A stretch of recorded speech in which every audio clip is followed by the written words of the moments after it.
2004ஆம் ஆண்டு மக்களவைத் தேர்தலின் போது வெளியான கருத்து கணிப்புகள் பொய்யாகி பாஜக தோல்வியடைந்ததைப் போல் தற்போது வெளியாகியுள்ள தேர்தலுக்கு பிந்தைய கருத்து கணிப்புகளும் பொய்யாகும் என அரசியல் நோக்கர்கள் தெரிவித்துள்ளனர்.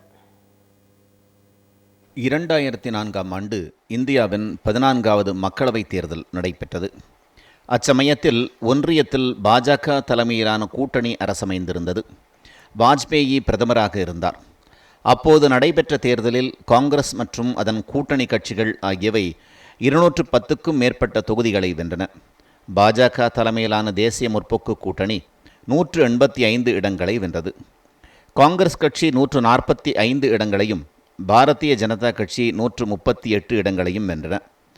2003ஆம் ஆண்டு நடைபெற்ற மத்திய பிரதேசம், ராஜஸ்தான் மற்றும் சத்தீஸ்கர் மாநிலங்களின் சட்டமன்ற தேர்தலில் பாஜக வெற்றி பெற்றிருந்தது. அதே நிலைமை பொது தேர்தலில் பிரதிபலிக்கும் என அப்போதைய பிரதமர் வாஜ்பாய் கருதினார். இதனால் இந்தியா ஒளிர்கிறது என்ற முழக்கத்தை முன்வைத்து பாஜக தேர்தலை எதிர்கொண்டது. இந்தியா ஷைனிங் என்ற பெயரில் வாஜ்பாய் அரசு கோடிக்கணக்கான ரூபாய் செலவில் விளம்பரங்களையும் செய்தது. 2004ஆம் ஆண்டு பொதுத் தேர்தலில் வாஜ்பாய் தலைமையிலான பாஜக கூட்டணி 200க்கும் மேற்பட்ட இடங்களில் வெற்றி பெறும் என அனைத்து கருத்து கணிப்புகளும் தெரிவித்தன.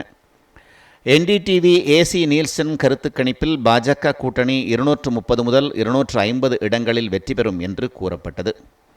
ஸ்டார் நியூஸ் சி ஓட்டர் கருத்து கணிப்பில் பாஜக கூட்டணி 250க்கும் மேற்பட்ட இடங்களில் வெற்றி பெறும் என்றும் கூறப்பட்டது.